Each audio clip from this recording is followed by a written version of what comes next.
एक गांव था। उस गांव में एक सेठ और सेठानी रहते थे। तो सेठ के पास धन संपदा तो बहुत ज़्यादा था, लेकिन कोई औलाद नहीं थी।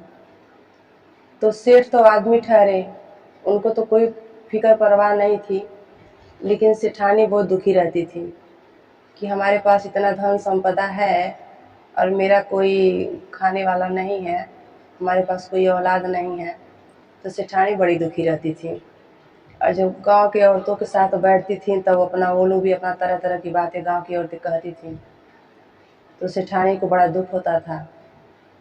तो फिर गांव की कोई एक औरत बोली कि सेठानी जी, आप एक गाय ले आइए और गाय ला करके उसको पालिए, उसकी सेवा करिए, तो हो सके भगवान आपको कोई एक औलाद, बेटी या बेटा कुछ भी दे दे।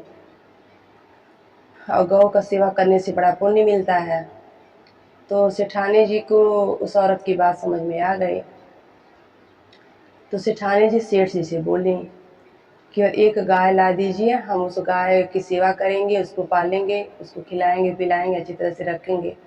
हो सके भगवान उस गौ माता का पुण्य लगे तो हमको कोई औलाद दे। तो सेठ जी बोले कि इन सब बातों में मैं विश्वास नहीं करता, लेकिन जब आप कह रही हैं तो हम एक ला दे रहे हैं, आप सेवा करिए, जतन करिए। तो सेठ जी एक गौ माता ले आए। अब सेठानी उस गौ माता की सेवा दिन रात करने लगी। उन्हीं की नींद जगना, उन्हीं की नींद सोना, अपना खिलाना पिलाना, सब कुछ करना धरना, बहुत सेवा की। सेवा करते करते 2 साल बीत गया। न गौ माता कोई बच्चा दें और न सेठानी घर कोई औलाद हुए, एकदम दोनों लोग ऐसे। सेठानी बहुत दुखी। तो गौ माता से सेठानी बतियाती थी कि हम आपकी सेवा कर रहे हैं गौ माता, हम आपकी सेवा कर रहे हैं और आप में इतनी शक्ति होती है, आप सबको वरदान देती हैं, लेकिन न आपके कोई औलाद हो रहे हैं, न कोई बछड़ी बछड़ा हो रहे हैं, न हमारे कोई औलाद, क्या बात है। तो गौ माता बोली कि रानी, जब जिसका प्रारब्ध बहुत ही खराब होता है तो ऐसे ऐसे इतनी जल्दी ख़त्म नहीं हो जाता है, और आपकी किस्मत में कोई औलाद नहीं लिखा है, आप कितना हो कर लीजिए, लेकिन कोई औलाद भगवान नहीं लिखे हैं तो कैसे मिलेगा। तो रानी अपना दुखी मन से रहने लगी, उस गौ माता का सेवा करने लगी। अब करे तो क्या करें। तो छठ मैया का त्यौहार आया, ललई छठ का त्यौहार आया। तो गांव की सारी औरतें, गांव से ऐसे दूर पे एक जंगल था, तो उसी जंगल में एक खूब सुंदर का पोखरा था। उस पोखरा के किनारे खूब कुश महाराज अपना उपजे थे, और वहीं गांव की सारी औरतें गांठ देती थी हर साल। तो इस साल भी सारी औरतें इस पोखरा के किनारे गईं उस जंगल में, और सारी औरतें गांव की अपना पूजा की, और छठी माता का कथा कहीं, गीत गाएं, पूजा अर्चना की, अपना गोड़ लागे, सब कुछ करके, और महुआ चावल और दही जो चढ़ता है माता जी को, अपना चढ़ा के पूजा पाठ करके अपने घर आई। और गौ माता डेली चरने जाती थी उसी जंगल में। तो गौ माता जब औरतें पूजा कर रही थी तो वैसे दूर खड़ी होकर सब देख रही थी, तो अपने मन में सोच रही हैं कि ये औरतें क्या, मतलब कौन सा पूजा कर रही हैं, और सब गोड़ लग रही हैं। तो जब सारी औरतें पूजा करके और गोड़ लग के सब चली गई अपने अपने घर, तब गौ माता गई, वो भी अपना ऐसे अपना मत्था पर टेकी, जो प्रसाद वहाँ चढ़ा था छठी मैया को, सब वो प्रसाद उठा के और गौ माता अपने खाएं, और वो भी अपना गोड़ लागी। अपने मन में कई होंगी, जो भी कई होंगी। शाम को घर आए तो वही प्रसाद खाएं छठी मैया का, तो गौ माता गर्भ से रह गई और छठी मैया का प्रसाद खा के। तो धीरे धीरे धीरे धीरे जब दिन बीतते गया तो अपना उनके पता चलते गया, उनका पेट उभरने लगा। तो सेठानी बोली सेठ से कि लग रहा कि गौ माता के पेट में बच्चा है, और ऐसे मतलब ऐसे दिख रही हैं। तो सेठ भी देखे तो बोले हाँ सही बात है। तो दोनों लोग खुश हुए कि चलो हम गौ माता के जब पेट में बच्चा है तो हो सके भगवान कभी हमको भी बूझें। तो अपना ऐसे ऐसे बीतते गया दिन। जब 10 महीना हो गया तो गौ माता ने एक सुंदर बछड़े को जन्म दिया खूब होनहार बछड़ा, खूब सुंदर। रानी बड़ी खुश हुई और रानी बड़ी खुश हुई।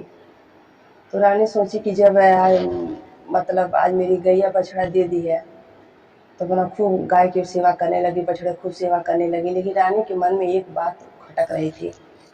अब वो सोच रही हम गई पूछे तो कैसे पूछे गैया से। तो रानी, दूसरा युग था ना, तो रानी तो गैया से बतियाती थी। तो रानी पूछी कि हे गौ माता, और 3 साल हो गए आपको आए, हम आपको इतना सेवा सत्कार किए, हमारा तो कोई औलाद नहीं हुआ, लेकिन आपने एक सुंदर बछड़े को जन्म दिया, क्या बात है। तो गौ माता सब कहानी बताने लगी कि रानी, और ऐसे ऐसे हम जंगल में गए थे, तो वहाँ सब औरतें छठ मैया का पूजा की थी, प्रसाद चढ़ाई थी, हम वही प्रसाद खाएं, तब हमको जाके बछड़ा हुआ है। और आप चिंता मत करिए, इस बार जब छठ का त्यौहार आएगा तो हम जाएंगे, तो हम आपके लिए प्रसाद लेके आएंगे, और आपको भी बच्चा होगा, आप टेंशन मत करिए। तो रानी उस गौ माता की बात सुन के अपना खुशी से रहने लगी। सब अपना काम धाम करती और गौ माता की बछड़ी खूब सेवा करती। तो जब फिर अगले साल वो छठ मैया का त्यौहार आया, तो गांव की सारी औरतें वहीं जंगल में पोखरे पे जा कर के सब कुश महाराज की पूजा की, छठी मैया की पूजा की, और कथा कथा कहीं सुनी, गीत गाई, गोड़ लागी। गौ माता अपना दूर खड़ी होकर के सब देख रही थी। जब औरतें पूजा पाठ करके अपने घर की तरफ जब आई, चली आई, तब गौ माता गई, गोड़ लागी और प्रसाद खाई। और गौ माता रो के कहने लगी छठी मैया से कि हे छठी मैया, जैसे हमरे पे कृपा कैलू, वैसे हमारी सेवा करे वाली वो हमरे सेठानी पे कृपा कर दीजिए माँ, और उनको भी एक औलाद दे दीजिए। और अपने कान में गौ माता वहाँ बहुत रोई छठी मैया के सामने, और अपने कान में वो चावल, महुआ, दही का प्रसाद रख के गौ माता लेके आई। तो रानी से बोली कि आप अपना अचरा पसारिए। तो रानी अपना अचरा पसारी, उसी में अपना कान ऐसे से हिला के वहीं उनके अचरा में प्रसाद गिराई।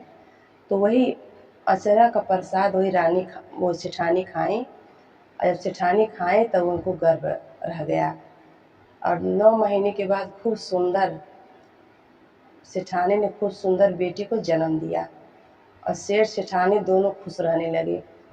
तो जब अगला छठ आया, तब सेठानी अपनी बेटी को लेके गई, और वो भी व्रत रही, माता का गोड़ लागी, प्रसाद चढ़ाई, अपनी बेटी को ले गई, छठियाँ आई।